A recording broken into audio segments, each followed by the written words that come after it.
Хайде да рисуваме с кафе. Точно така, само с това не бях рисувала до сега, въпреки всичките арт материали, които притежавам, маркери, акрилни, водни бои и тем подобни, аз решавам, че ще рисувам с кафе за предизвикателството.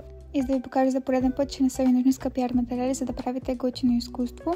Няма да коментирам колко пъти преправя скицата, важното е, че накрая се получи. Мисля си в други чашки да разредя кафето с различно количество вода, за да постигна различни тонове, но се оказа, че кафето, което използвам, е доста бледо. Мисля, че с разтворимо кафе щях да мога да постигна повече по-тъмни нюанси, но не съм много сигурна.